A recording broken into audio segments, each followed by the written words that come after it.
Welcome back to Office Hours. We are going to be talking today about production, scaling productions particularly. How do you make your operation larger, or if it's large and you have a client who wants something smaller, how do you scale back? One way or another, you have to kind of fit things right, or you end up wasting too much money, having more capacity than you need, or sometimes worse, you've got a client who's growing, you want to scale up so that you can take care of their larger needs. And when you hit those larger needs, you're not ready. You don't have access to the people, the equipment, the rental abilities. Maybe you don't have enough insurance for rentals to go to the next level of scaling your production.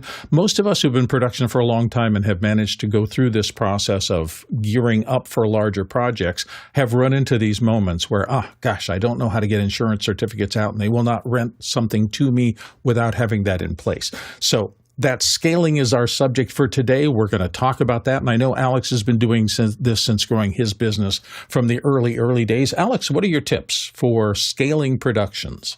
Yeah, I think that, a lot of it has to do with, there's a couple things that you have to do to kind of keep everything moving. So the first thing is that you're building your network all the time.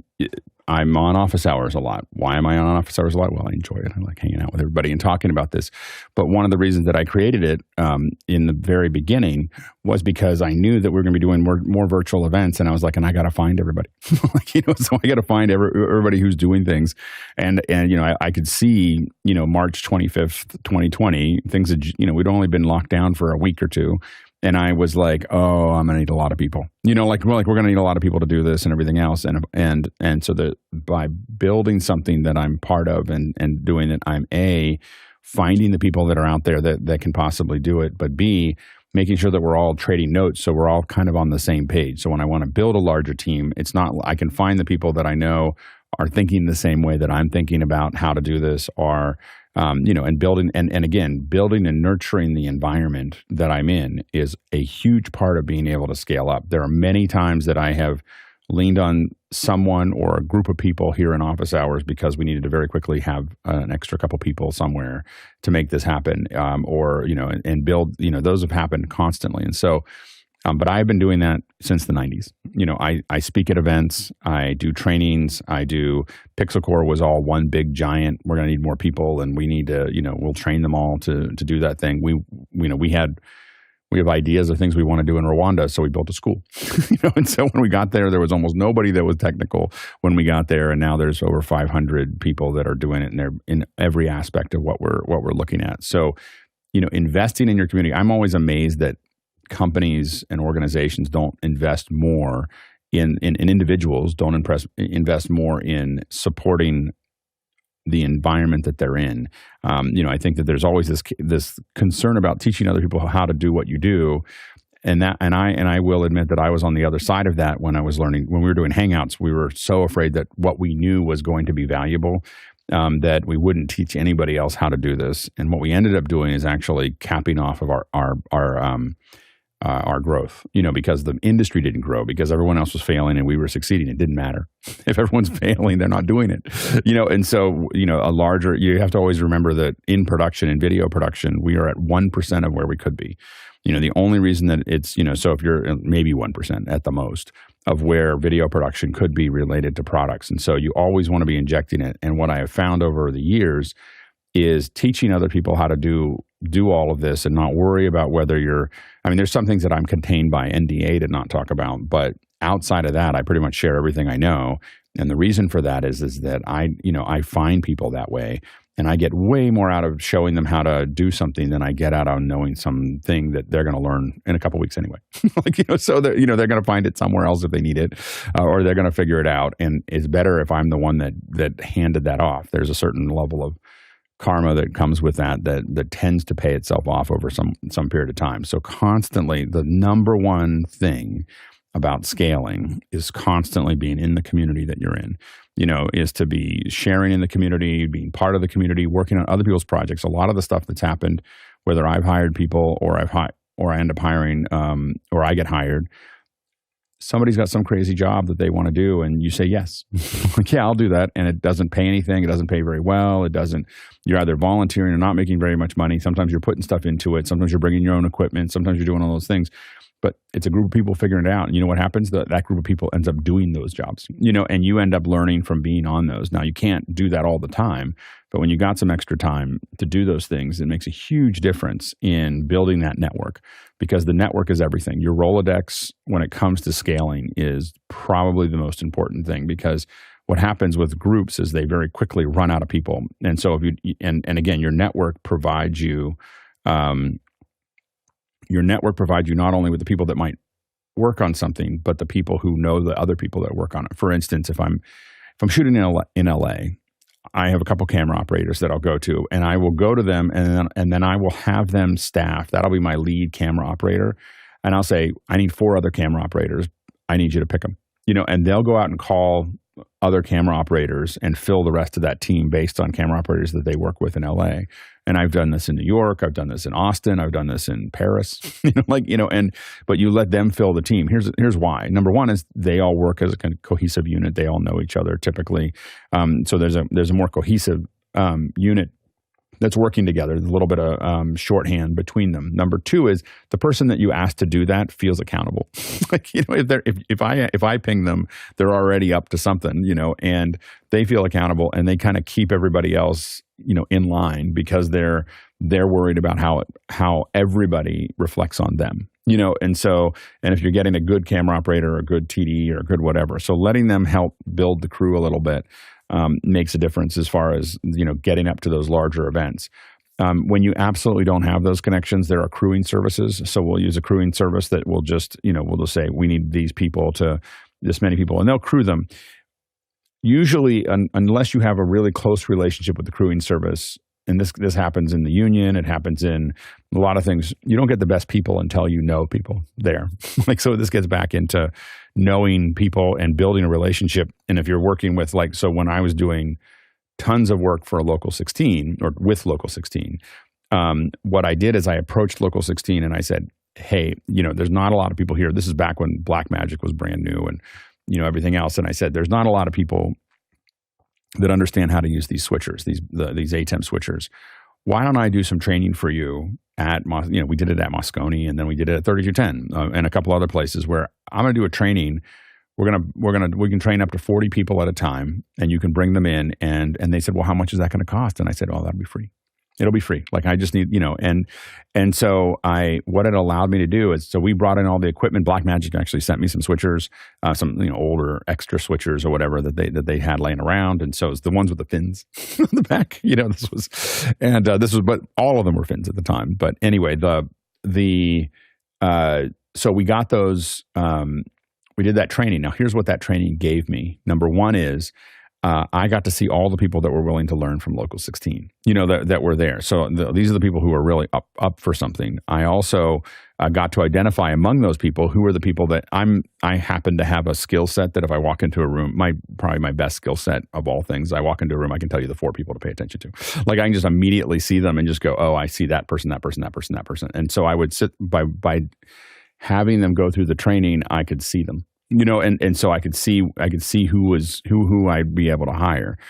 In addition to that, I built a relationship with Local 16. So now Local 16, who had seen us as problem children before, everybody who starts with the union, they complain about the rules, and they complain about the meal breaks, and they complain about all these other things, or they try to get around it, and they try to have their own people do some of the stuff, and the hall will look at you as kind of problem children, and then they pay a lot of attention to you, and they don't give you any deals, and they don't give you any breaks, and if you're over 5 minutes, they charge you for it, and all those things.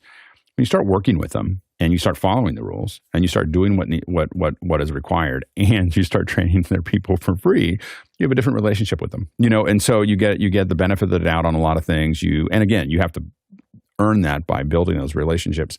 But as you start to build that relationship with them, you're going to be in a much better place. And for a lot of us, scaling inside of a union hall is something you're going to end up doing. And so you have to really understand that. So understanding that scale and when we talk about scale, the first union calls that I had at Moscone were 2 or 3 people. The last union calls that I did in Moscone were between 70 and 100. So the thing is that they were, we were managing multiple rooms and we were doing a lot of things. And then at that point, you have people who manage the people, like manage just the hours, in it, because I missed a meal break one time and it cost me $26,000. So you got to pay attention to those things, but building relationships is the key to scaling. Just to scale, building relationships. The other thing is that you want to be constantly experimenting, with things, trying to stay ahead of where you may end up going or where you want to go. You're seeing me like I'm shooting with, Stream Voodoo's little stereo camera from an iPhone 15 to an Apple Vision Pro, and you'll see me do little experiments on it and so on and so forth, because I really like stereo and I want to work on stereo. And so I'm experimenting with those things, but I'm getting my head around it so that when I have to scale up, I know what I need, and I'm not, and I'm just filling a little extra time where I see an opportunity to go do it. My daughter was in a concert. She was in a band playing, and so we streamed some of that, and so we, and I get to learn what the cameras do, and what you don't want to do if you can avoid it is to learn on set while you're working. The other thing is to really think about core gear versus edge gear. So when you're thinking about I tend to want to own my core gear. So the core unit. So cameras, lenses, they tend to be closer to the edge. Sometimes you want to own them. But you really want to own the switcher, the routers,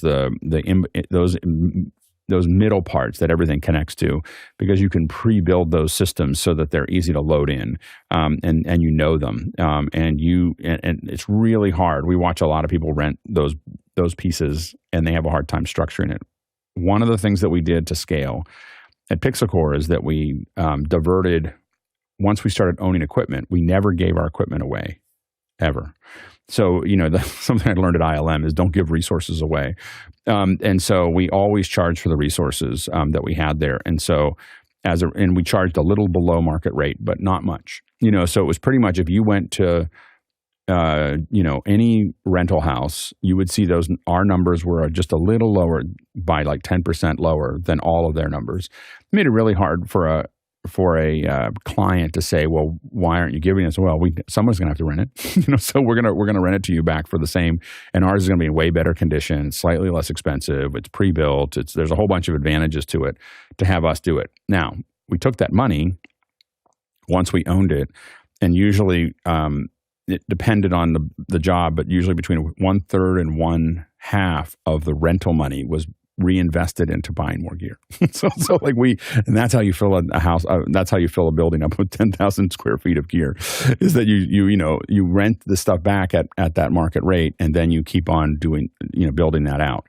And so you end up building your kits. The advantage of that is that a lot of times you may lose margin, and you may even lose money on your staffing, on other things, because of a variety of things.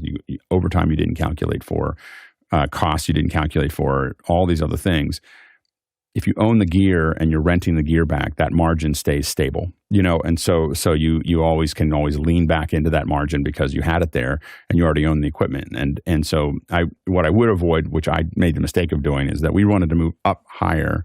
And so we bought a bunch of gear and a bunch of things, and we took out a big loan, and that's what killed us. so anyway, renting, going into debt to get the gear is not something I would recommend based on personal experience. If we hadn't done that, we would have been fine. So you want to be careful of that. But if you use the rental money to build up that core and build that out, we did that for a decade before we made the mistake of scaling too fast.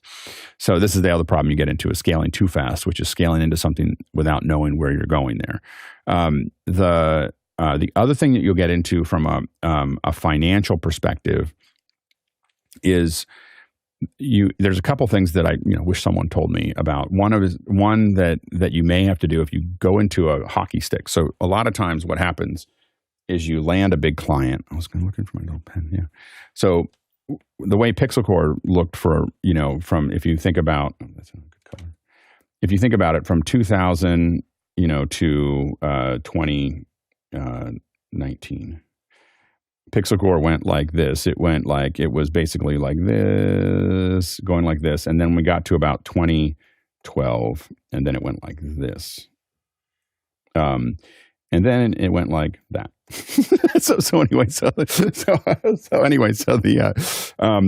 But this part right here is a dangerous place. This is where a lot of companies will blow themselves out. And you can blow yourself out all the way up here, but it's this shift, this hockey stick right here that becomes a super painful place to be. And this is where you have to be very careful about scale. A couple things about that. One is you will have to rent things and you have to be very careful and you have to pay a lot of attention to those things. But the real problem we got into in the spring of 2012 was that our payables were coming up faster than our receivables. Because we were doubling every month. So we were doing twice as much work we did twice as much work in February as we did in January, twice as much in March, twice as much in April, we just kept on doubling all the way up. And that's where that hockey stick got created. And the issue is that we had to do a couple things to understand what factoring is. So factoring, it's funny, when you go to the bank, they'll tell you flat out, the factoring banks, you're not going to be here for very long. They work with everyone for a very small period of time. When they get into this thing, you go to a bank that does factoring, they basically take over your receivables. So you now have to, and I hated it because I had to give their address to my clients. That's where you're going to pay the money, because then what they're going to do is they're going to pay you on the invoice. So when you do the invoice, they'll give you the money. Then they're going to charge you 5% a month. It's like a shark, but it's going to mean that you can do the next job, and so factoring was a key piece of what we did. And we only did it for about 4 or 5 months, it was just like until we could get ourselves to a point where we owned that gear and where we had enough staff. And because we went from 6 people to 30 people in about 6 months, and so it was just like this, like, how do we get to a place where we can manage that process? So the factoring was a key piece of it. And then you take it back as soon as you can. And then you really want to make sure that you're trying to buffer money, into the system so that you can pay people out when you can. Now, I have to admit, as a corporate production person, we paid a little slower than our clients because that was how we managed cash, and it was not. I have some friends that will pay people the moment they finish the job, like within a week, they'll pay them, and they know that they can always get priority over everybody else because that job is cash, so that's one way to work. We just couldn't work that cash flow because it was so much money. Like when people do that, they either have a lot of buffer or they, and so we were paying typically on a 60-day curve because our clients are paying in 45, sometimes 60. And we just couldn't get out of it. Our nut, once we got through that, our nut at the beginning of the curve, was about, 80,000 a month, and our nut at the end of the curve was closer to 600,000 a month. And so that we had to, and so it was in a very short period of time we had to scale up. The other thing that you do need, some kind of funding from the bank. Managing debt is something you don't want to buy. You don't want to rent gear for it, in my opinion. You don't want to buy gear with loans, in my opinion. But you do need to be able to have money that you can get from the bank. And one of the things you want to think about is taking that money on early in small amounts. This is something that I just didn't do. We kept on not taking on a line of credit because I couldn't get any. I'm doing $500,000 a month. I don't need a $10,000 line of credit. Like I need a $100,000 line of credit. Like that's what I need. And so I wouldn't take it on. And I ended up having to, put my personal assets up to get that line of credit of $100,000 or $200,000. And that turned out to be not a great thing for me. But I talked to a friend of mine who had a $2 million line of credit. And I was like, well, how do you get a $2 million line of credit? And they said it wasn't. And I said, is it attached to your house? And they're like, no. And I was like, how did you do that? You take on a $2,000 line of credit and you just keep rolling it. If you keep paying it off, they'll come back to you and say, hey, would you like to make that bigger? But that was over 10 years, of building that line of credit and just rolling that line of credit and showing that you can use it and showing that you can be effective with it. The bank just wants to give you money, and so they want to charge you some interest for it and a service fee. That's all money to you. So thinking about those kinds of things is important. At the beginning, when you start getting into insurance, know that your insurance is going to be, you can get it for the day. You can get, a variety of production insurance for the day. Do not try to get around insurance. Do not talk about it with the client. If you want to work with a big client, you want to make it seamless to them. They'll just say, hey, we needed a $7 million liability and $2 million of loss and whatever it is. quietly go handle that. Don't talk to them about, oh, does it have to be that big, or can we make it a little bit lower, or can we do a bunch of that? You just look small. And as you're growing, if you want to work with, and I mostly, I got to a point where I went from like live streaming my friends' events to doing most of the large events most of the large keynotes that were out there all in the same year. One of the things is having clients not feel like they're dealing with a small company that worries them, like big clients, and so when you're scaling, you want to have this, it can be crazy underneath, but you want to have this sheen of, not asking for, just really think about when you start asking them for little things, really think about, would a large company ask for that, and figure out how you can solve that without bringing it to them, because that will cap off what you can do for that company forever. Like they won't, because they'll make a decision about how big you are, and you will never really get past that growth. And so by having this kind of, and again, having this kind of clean experience for them is super important as you scale. And it's really hard as you scale to do that. So let's go to some of our questions. We have a few rolling in here. All right. First one of the second hour is from Andy Kokendorfer in Viera, Florida. How do you keep how do you create service levels and keep clients in the level that they are contracted and are willing to pay for? This is one of those relationship managing questions. And, 90% of business, in my experience, is all about relationships. You'll have clients who you're kind of at a little bit of a distance from. That may be because you're not comfortable with what they do, or they're not quite yet comfortable with what you do. And every single day you are managing that and getting trust built on both sides. So, to me, this is discussion. I think Alex is 100% right. You want to keep some things close to the vest. If you have problems, you don't want to be the problem guy. You don't want to come up and talk about problems and the fact that, I'm having trouble delivering this kind of service to you because blah, blah, blah. They don't care. They just want you to do the job, to be comfortable and easy to deal with, and to have this built reputation for getting the job done on time, on budget, with the fewest problems possible. But sometimes you do have to have those uncomfortable conversations, and if you've built a good, solid working relationship and can talk to somebody maybe in confidence, it can really smooth things out. Alex, your thoughts?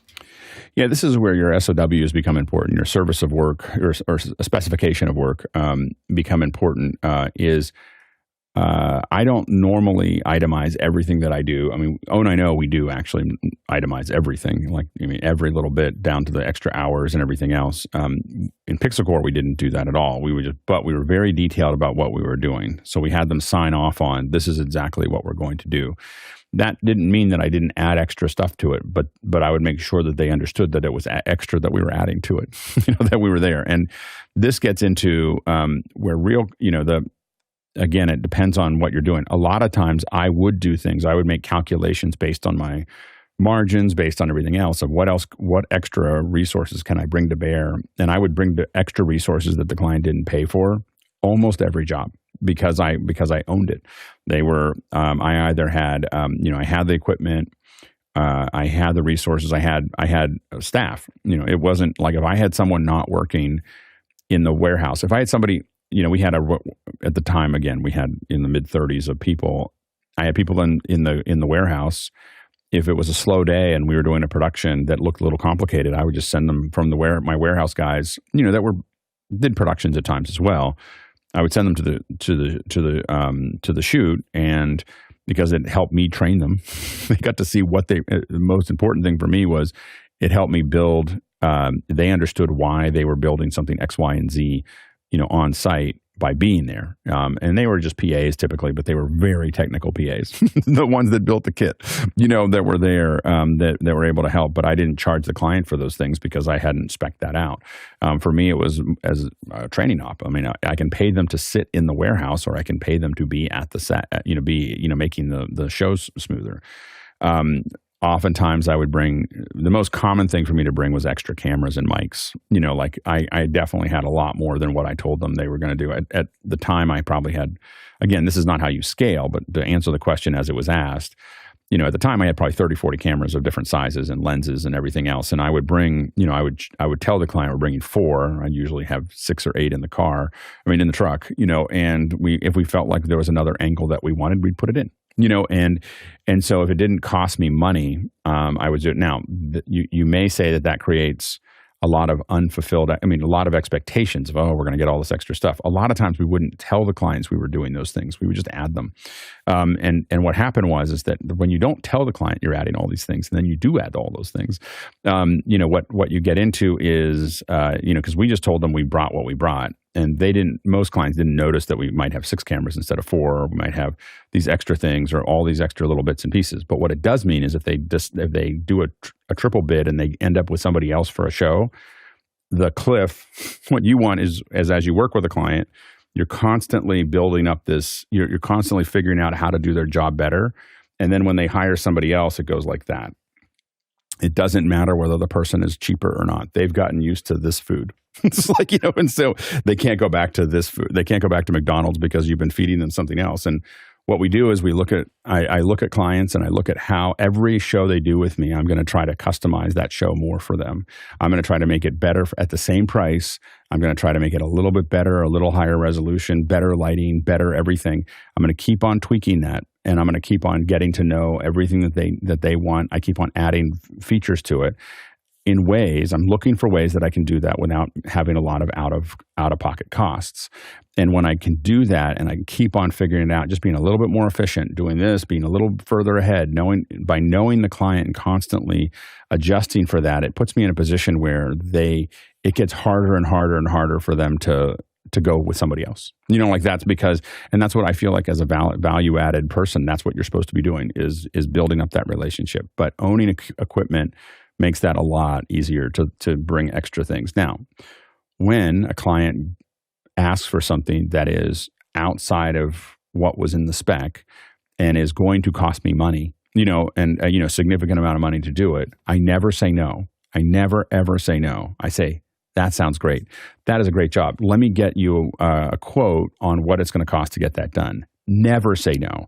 Never say we can't. Never. That makes you feel small again. Like if you want to have big jobs, if you want to scale to big jobs, you act like a big company, and a big company would tell them it costs more too. So the thing is that you just want to, but again, this gets down to building up that network. I had a situation where I had somebody in Pixel Core. I have flown a 50 to 1000 Canon lens from Portland to Chicago, not because the client asked, but because I knew that back camera angle was not going to work. Like I just looked at it and I said my lens isn't long enough. I'm going to need a longer lens for 75 feet off of a Blackmagic camera or whatever to get head and shoulder. And I just knew that my calculation had been off, and I was off, and I flew it in and I paid for it, we got the wrong mics one time in Davos, and I put someone who was a friend of a friend on a plane to get the right mics to Davos on time, and just got there, dropped them off. We gave them lunch, put them back on a plane, sent them home. So you want to do, but did the client know any of those things happen? No. And things just, what you want is things, not that you are saving the day all the time, but that you are quietly, everything is just works, and it keeps scaling. And so really think about what those are. But again, if they're making requests that you can do without costing a lot of money, I almost always will try to do those. The other thing that you have to manage though, when they make those requests, is can you do it effectively? Can you stay inside of, I build all my kits at 40 to 60% capacity so that I have this, I can flex up. So when I flex up, but if they've already asked for a couple of things and I'm at 60, 70% capacity and they start wanting, can you redo the open slide, or can we do these other things? It doesn't cost money, but it does take time and energy and focus away. And what you can end up with is a cascading failure. You started paying attention to something over here and you're not paying enough attention to something over there. So you have to be careful with your resources of saying yes to everything without knowing where you're going to go. So a lot of times I'm not going to say just yes. I'm going to say, let me think about that. But I think it's a great idea. Like, well, let me figure out what it would take to do that. And sometimes it's not possible and sometimes it is possible, but very rarely can you not get something done. It's just that sometimes it's really expensive to do it. Like you might say, oh yeah, we could fly someone in tomorrow to do that thing, but it's going to cost you, $12,000. It's going to cost $12,000 for us to do that. Is that okay? And then you get the sign off and then you do it. But you'd be surprised at how often a client will say yes when you say, yes, that sounds great. What they want is someone that's going to help them. This is a job for you. For your client, this is their show. Like this, they've spent 2 months, 3 months planning this show. They've got all these people connected.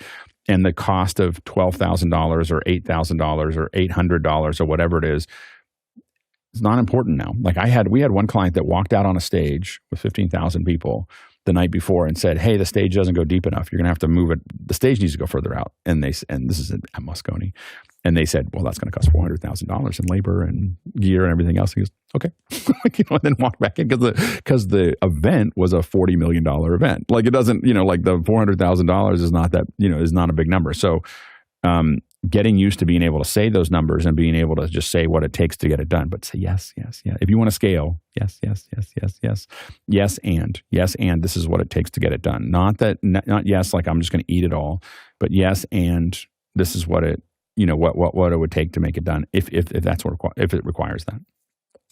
Yeah, I will only support one little piece of that, and that is that I run into a lot of circumstances where the level they are contracted for or willing to pay for can vary over the course of a gig. I've had the same kind of experience as Alex had, which was, the senior vice president of finance is telling everybody they have to cut their budgets by 20%. So last year's contract, I'm thinking, is going to shrink.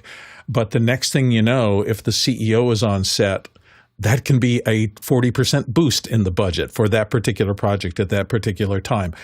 Every scale, every negotiation is constantly in a certain amount of flux. You absolutely want to keep to whatever agreement you've made. And if you've said it's not to exceed this number, don't exceed that number. They're going to pay attention to those kind of things.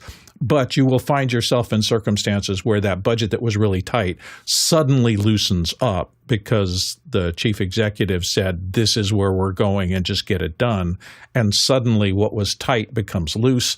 And I've had things that have been loose to think we're going to go all the way with this. Suddenly somebody in the corporate goes, sales are down. Let's cut that by 30%. I've seen them both happen. So you have to just be fluid and work on it. Alex, you had another thought? Also, just be careful of when you bid on things and they do say it, you're listening for things like, is there a VIP in the room? Is there this in the room? Rules change when you start putting the CEO, the C-suite in the rule. And so things that were scrappy before cannot be scrappy anymore. And so you have to make sure that your budget accounts for that, your staff accounts for that, your equipment accounts for that.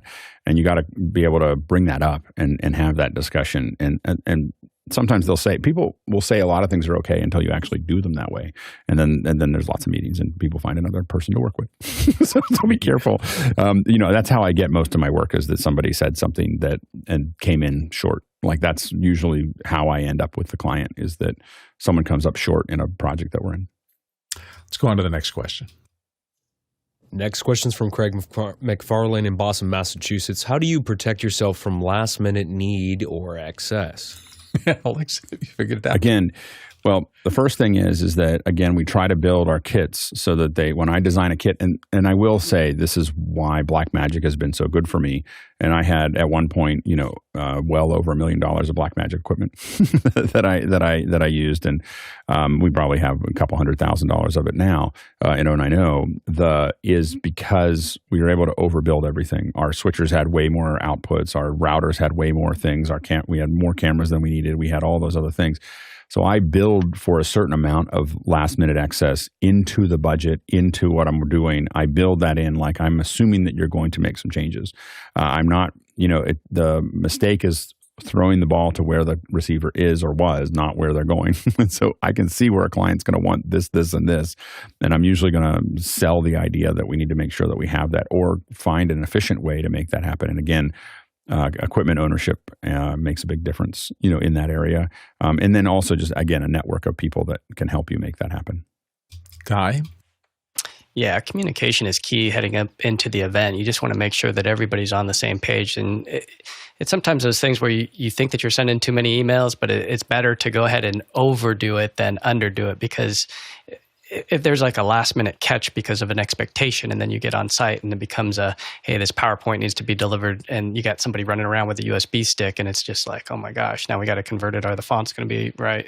It just leads to this possibility of a cascading failure. So communication is key. If you can do some site surveys ahead of time, things like Polycam, where I know Alex does a lot of this, where he'll cruise around the venue and make sure that the height, so that if you're bringing something in on a lift, it's not going to hit the ceiling, you're not going to bounce into a chandelier, things like those carpet square, like, are we going to have issues with somebody leaving marks, or if you're renting an Airbnb or something like that, is there permits? I mean, there's just so many things that you need to be thinking of ahead of time. And this is when you get into a regular rhythm of a show, that it's nice to have the repeat client, because you know the gig.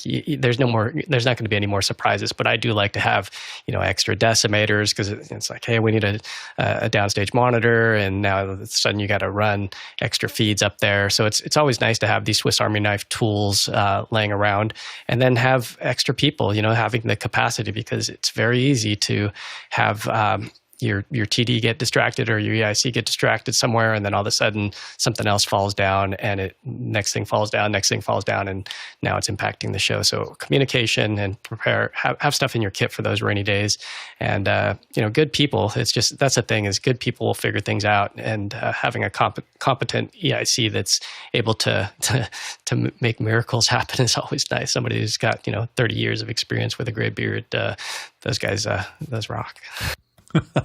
Alex, you want to come back in? Yeah, and part of it is also making sure that you have enough load in time. I'm highly resistant to loading in the same day. Not impossible. I do a lot of shows right now that are same day. I will almost never load in with less than 4 hours. Like, just, I'm just like, that's not my show.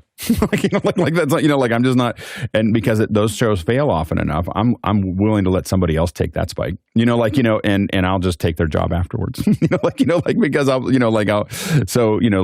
because it is so high risk. I know a lot of people live and die on that level, but they have a lot of little glitches that, shows that are off fast load-ins have lots of little glitches, and it makes you look small, and it just, because everything's, and so, I'll stay away from those.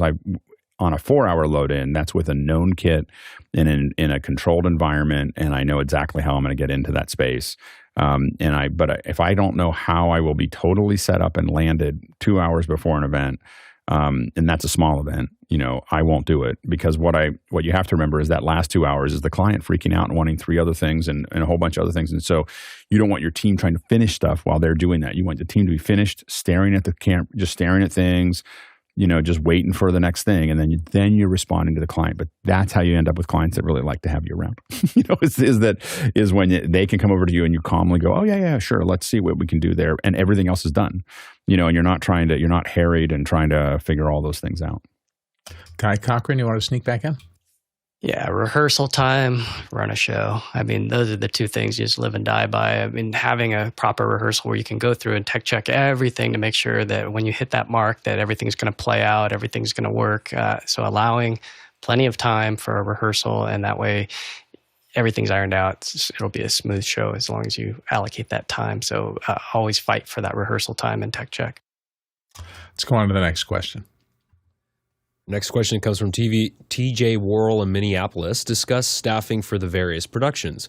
As production scales, the right team members for the crew may vary. A generalist may be a fit for a smaller team, but you may need the talents of a dedicated A1, LD, LED, tech, etc. for a larger production. Alex, what do you think? Yeah, I mean, I think that we definitely have crews that all of us could do a little bit of, it's a simpler show, it's smaller show, and all of us could do most of the jobs, and that when I'm dealing with a crew of 2 to 4, you really want generally everyone to be somewhat capable on all those things. One person might be stronger in audio, one stronger in cameras, lighting, whatever it is, but it's a smaller show, and you got to be able to have everybody able to sit in on that. As it gets larger, the first 2 people that I usually want to put in are a TD and an A1, and the A1 and the TD are the most important people in that tech crew of making. A TD can get a lot out of average camera operators, and an A1 fixes a lot of things. I very quickly after that will get the A1 and A2. If you have any wireless, it is incredibly hard for an A1 to work without an A2. So somebody else who actually understands how audio works, not just a PA.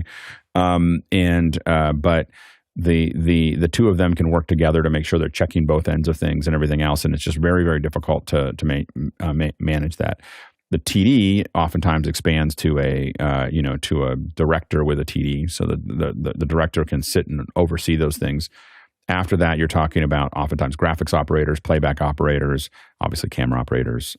You may end up sometimes coordinators, and so you want to make sure it's really easy.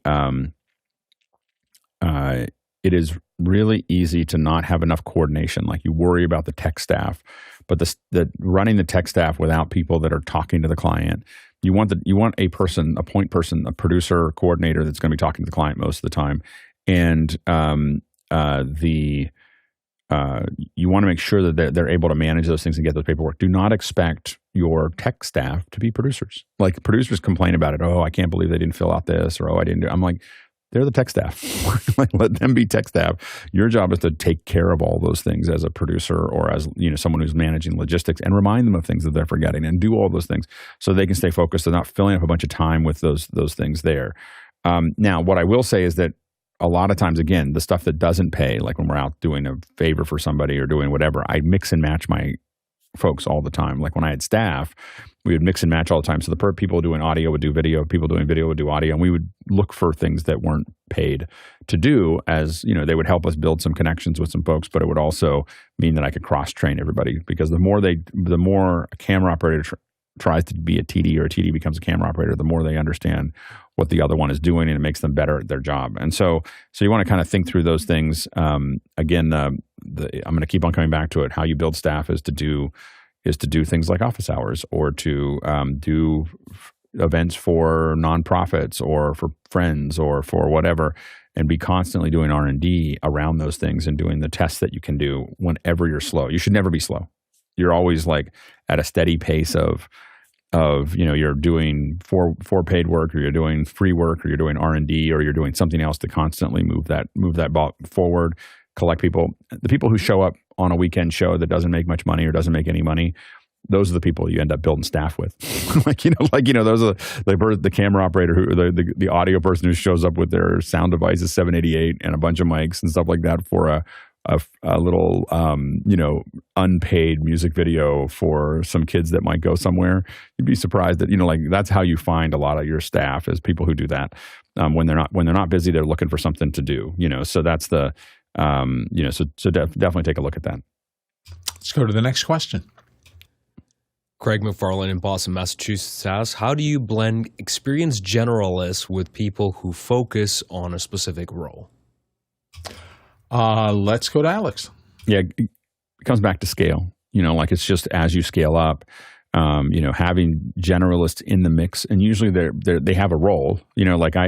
I will, Brent Bai is someone that I use a lot in LA as a camera operator, and Brent will, he's a camera operator, but he also is an incredible gaffer, and he's good at switching, and he's great at coloring cameras, and he's good at a lot of things.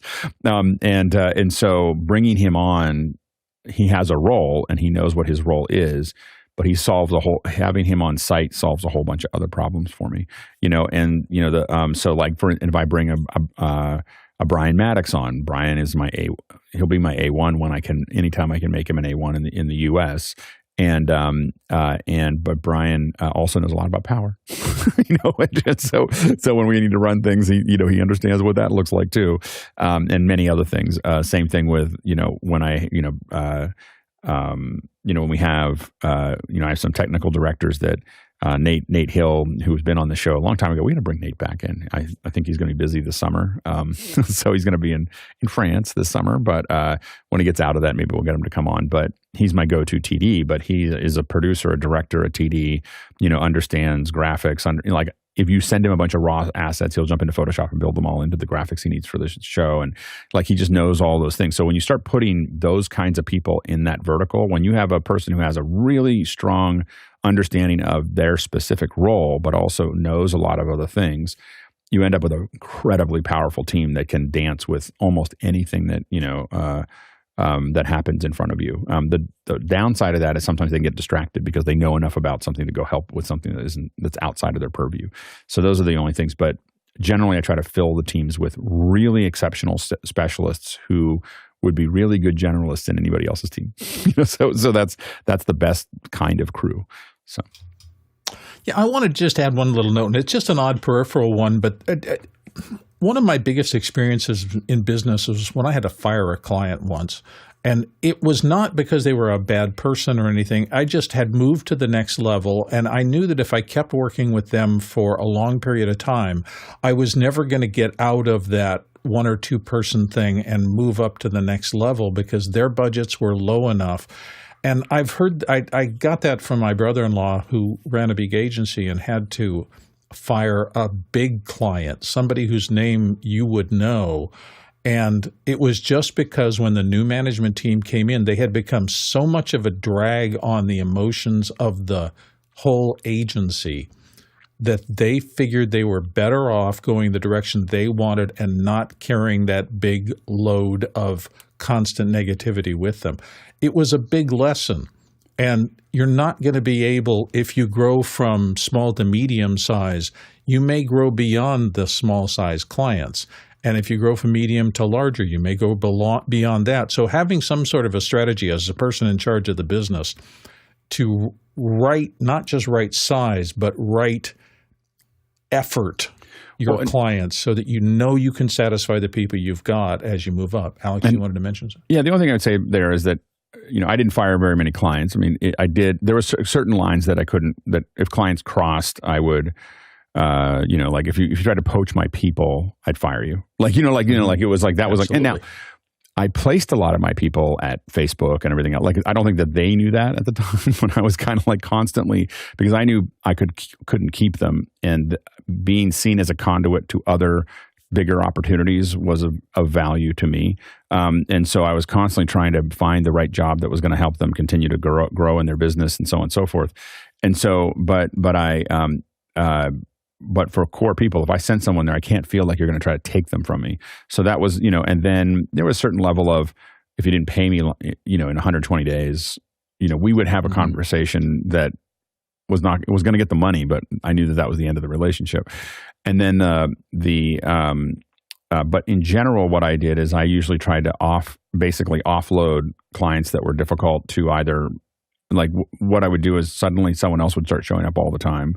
And then I would get the client used to talking to them, and then I'd move away. And it was either a subcontract out. Rarely, I mean, with Pixelcore, it was big enough that I just gave you another producer. Like I was like, this client's not going anywhere. They're not going to grow. They're not going to do anything else. I do growth. So I would hand them off to someone and make sure that they keep on getting taken care of. I will say the one thing is, if you can figure out how to deal with a difficult client, they'll be your client forever because no one else wants to work with them. So if you figure out, they can be the best clients, the most stable clients are the ones that are prickly and angry and ask for all this crazy stuff. And if you figure out how to turn that Rubik's Cube, I've gotten a lot of money, a lot of business that way.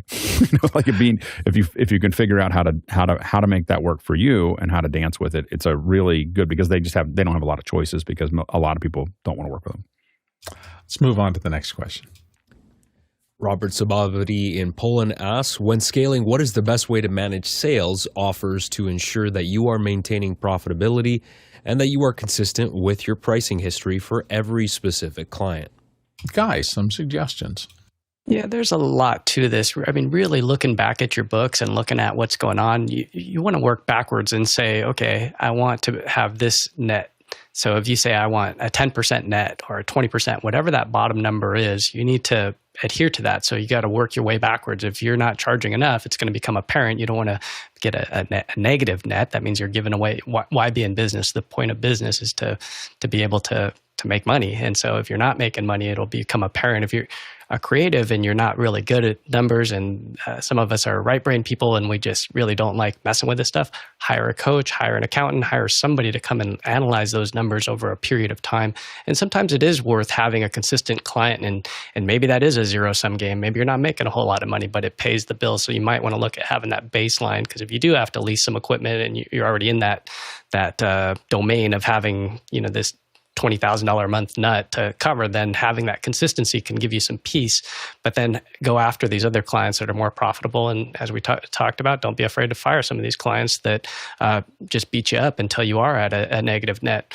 But it's all a game, and it's nice to get some outside perspective. This is why you have usually a group, some kind of mastermind that you can discuss this with. I mean, there's other business owners in your community that you can have help you. And this is where we had something called a Small Business Accelerator, our local community college. And I was able to pop open my books and really get some help from other people that were able to spot things because they've been in business 20 years. So there's a lot more to it than meets the eye. But as dissimilar as businesses are, like tech, service industry versus products, your dry cleaner or whatever, we are remarkably similar. A lot of us have, staff, rent, lease payments to make, insurances. And so all these numbers start to become, it's like a math equation, and knowing how to read those books and look at those numbers and find those consistent things where it's predictable, it's going to come every month.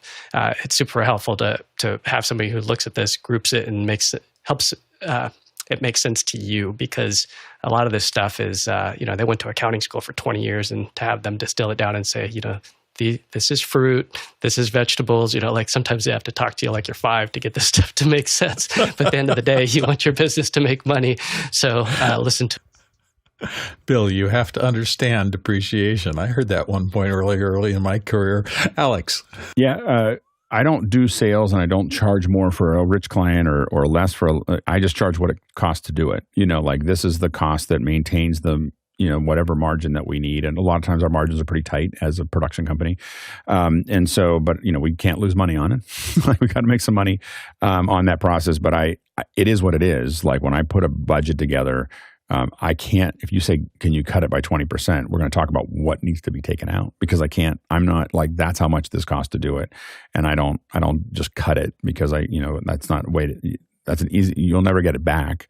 And the thing is that's how you keep it doesn't help the client for you to be, it actually doesn't help their project or their long-term business for you to be constantly scraping along the ground and under stress. It actually undermines and I oftentimes will bring up, that failure is the most expensive part of production. And to just be careful of, we can cut these, but this is what the cost is. Let's go on to the next question. Next question is from Eduardo Augustine in Panama City. For me, the hardest part is getting clients to be able to scale. I keep on implementing and trying new stuff in my donated work. How do you scale when paying clients? Alex? Yeah. The big thing is that you're going to strike something for them where they think it's worth it. Number one is you got to figure out what's going to pay the bills. So get jobs that are going to pay the bills. I know one person that had a great production company, and all they did were funerals. And they had figured out how to get into the funeral business, and they were just, and what that did is I know that it'll blow you away. Funeral business is pretty stable. So what would happen is they just had a constant flow of money that they were doing these jobs. The jobs were not paying very well. They're not the most exciting jobs, but they made a difference for people. And so they got good at doing those things relatively efficiently. And they had a whole bunch of funeral homes that they were doing them in, and that produced enough income for them to now experiment. And then not in the funeral business, but that funeral business paid for everything else. So figuring out how you can have something that pays, that's constant income, look for where those opportunities might be. The big thing is a lot of your clients have the money. They just haven't figured, it gets back in, I've talked about this before, action is when possibility is greater than circumstance. When you show them something that gets them excited, the circumstance of money gets solved. They'll figure it out, but you just haven't, you may be experimenting, but if it feels like an experiment to them, then they may go, okay, we'll see how he does. But if you get to a point where you show them something that gets them excited, a lot of times you suddenly get a ping of like, hey, are you interested in doing this? And it's happened to me a lot. But it does have to be a relatively clean test to do that. I also remember the first time somebody used the phrase qualifying your clients in front of me. It's real easy to add people because everybody wants the kind of work that we do, but it's really easy to add projects and clients that do not ever have a chance of becoming profitable. So if you're not paying some attention to making sure that whoever you're pitching towards has the resources and the type of business that you can actually help grow, then you want to walk away from those things as quick as you can, unless there's some particular. Well, I mean, again, personal what I would say is that it's easy to say that when you have the work, but when you don't have the work, Yes. it's a matter of getting money coming in and and going out there and doing things, and then you can keep on evolving your client list, as you go. But be careful of just saying, "Well, I'm going to wait for the right thing." I mean, you still need to eat. So. Yeah, no two ways about that. Let's move on to the next question. Greg McFarland in Boston, Massachusetts asks, when is it worth subbing some work to a small company versus hiring individuals? Alex? We sub out a lot of stuff. We don't necessarily sub the work out to another company to do all of the work. Oftentimes what we do is we manage that and then we sub out positions. So if you can have a small core staff that's managing it, what you really want is someone managing the relationship with the client, to make sure you understand what the client wanted, that you understand, that they understand that you're still running the show, that you're doing those things. The number one risk of subbing stuff out is, number one, is you don't make very much money on it oftentimes, especially on production. The second thing is that some of the, some of your subs may want to take that work. They really want that client work. So, there's always a risk that if you sub it out to someone, the client will try to go around you. I know for me, I consider that if a client comes to me, if I'm subbed into a show, and we get subbed into shows relatively often, that client is not available. like that client is not, I will not take the work from that client. I've had clients come and realize that the production company that hired us didn't really know anything about what they were doing. They just hired us. And so they're like, why don't we just hire you instead of going through them? But if I didn't know that client before, I won't go there, because that's how you keep people from subbing to you at all. And so I think that, but we hire individuals a lot. We generally, Own I Know is a relatively small company of a handful of people. And so our whole staff that shows up somewhere is usually, they're contractors that we bring in. And that's how you kind of scale up and down. You really have to have a lot of volume to start hiring individuals. Individuals come with labor laws, insurance, payroll taxes, and just it just keeps on moving your nut up. And so if you have an employee, that's an entirely different world than if you hired someone for this. Now, it makes sense if you have enough volume to put employees on. You're going to have more stability. You're going to continue to train them. You're going to have all these other benefits of it. It's going to cost less money per day to have them on site, and you're charging the same amount of money for it. So there's more margin there. There's all these things that come with employees that's very beneficial, but you really got to know where your revenue model is to make sure that you can do it. That generally labor is going to be number one or number two in your expenses. And so you just want to be very careful of adding people to payroll. Let's go to the next question. Robert Sababity in Poland asks, what is the best way to manage your inventory allocation when scaling? A spreadsheet or a dedicated app? Alex? We've typically used spreadsheets. We tested lots of dedicated apps, just never ended up with one. It all ends up being in a Google Doc. I would love to, we'd love to say that we had some other more shiny way to do it, but it just keeps coming back to the same place just because it's highly shareable. It's easy for people to use. Everybody knows how to use it, and we can keep track of it in sheets. Let's go on to the next question. Next question is from Narcisse by Faith in Accra. Is there a standard in the industry on charge a production, price per camera, operator, switchers, PA, mics, LED screens, etc.? Especially in my region here, how to charge event and scale? Alex? It's probably more in Africa. It is more variable than in many other parts of the world, just because a lot of people are making deals and a lot of people are doing stuff, and they're all trying to get this business going. But what I will say is that what I look at is there's usually rental houses, and I will look at what the surrounding rental houses are doing. I'll try to take an average of what that looks like, and I assume that that's what I'm going to put in my quote. And I always quote it that way because I might not have the equipment. Even if I own the equipment, I may not have it when I get there because there might be another job or it might be something else. So I always put the quote in of what I think I can actually rent it for. But you have to look at them, and it's more common in Africa for them to package that deal up with the production. So it's hard to see. I know that there's a couple. Cube is in East Africa, and they kind of package the whole thing together, so it's a little opaque to understand what is what. But that's the challenge with that. But look at what for the most part, look at what surrounding rental houses are doing, and that gives you a sense of what the cost should be. Let's go to the next question. Omar Gadon in Orange County, California asks, what's a good profit margin to target for each project? As much as you can get without annoying the client or making things fail. It's business. That's all it is. Let's go on to the next question. Next question is from me. I'm always running out of local storage and need to offload data to the cloud backup. I'd like to have more local storage, but I don't want to pay out of pocket for it. Should I discuss this with my client? We've been ramping up the frequency of shows. Alex? It's hard to get the client to pay for those things. I mean, oftentimes we just find ways that we budget it in over time or other things like that, or we just get them. I mean, the good news is storage keeps on getting cheaper. So if you're, but getting something that, it depends on speed as well. Like if you need to offload something really fast, you need SSDs. If you have time, you have spinning drives. Spinning drives is a lot of storage. We buy the spinning drives like raw and stick them into what we call toasters. We just drop them in and we can drop stuff into them, but it's going to take forever compared to an SSD to pull them off. So a lot of times what you need is an SSD that's going to grab the nearline stuff. I really like the OWC NVMe RAIDs. Those you can get, I have ones that are 8 terabytes, but they'll go up to 32 terabytes. You could pull a bunch of stuff off onto them very, very fast, and then you can dump them to something that takes longer later. And so that's something to think about. Next question. Robert Sababity in Poland asks, Alex, when you were scaling your business, were you doing larger, more complicated events, or were you doing more events of the same size? Would you scale the same way again?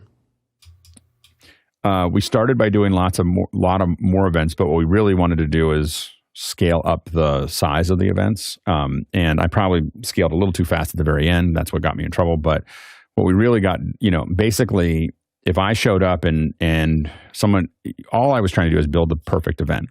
So if there was a weak point in that event, I would, and that person wasn't someone who brought me in, as I said before, I'd try to take that over.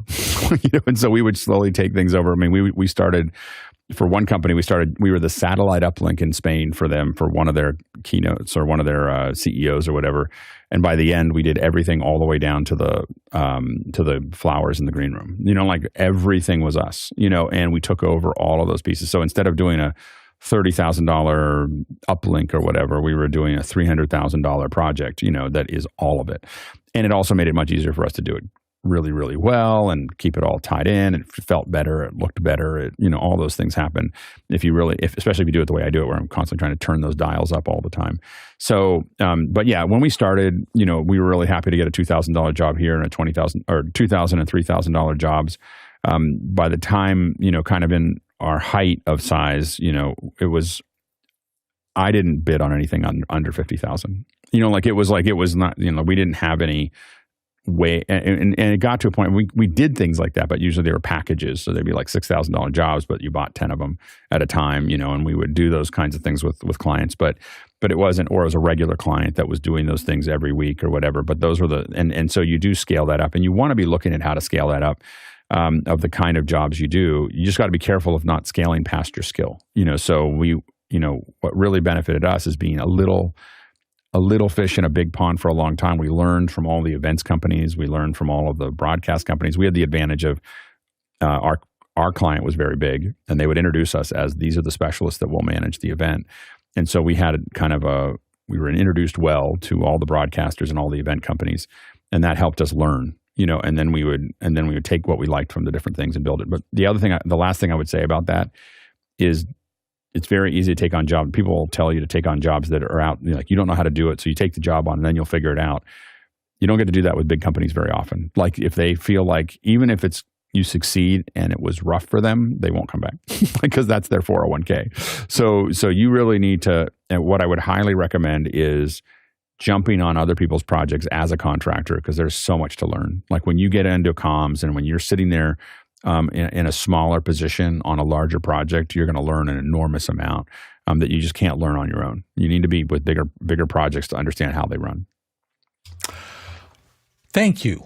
To everybody who participated in today's show, as always, we truly appreciate it. The producers, all of you who pushed questions into the key. I saw some new names today. It's excited to have you on board. Thank you. I hope you're getting value out of office hours. We do this every day for that reason, to provide as much value as we can to the community. So producers, thank you for all of your questions. For the panelists who show up here today and every day, you'll see an amazing array of people through the course of this entire week who are donating their time to answer questions, and we appreciate the efforts of everyone and our amazing back-end crew, the people you don't see but whose names will appear in the credit roll at the tail end of this. We want to make sure that you pay a little bit of attention to that, because it does take a village, in our case, a global village. The people all over the planet who are assembling every day to make this possible. Our Talak traversal today, 83,000 miles. That's how long you would have had to travel to get to all the expertise that you enjoyed today. That's 134,000 kilometers and 685 million bananas for scale. After Hours is still going. We'll see you tomorrow.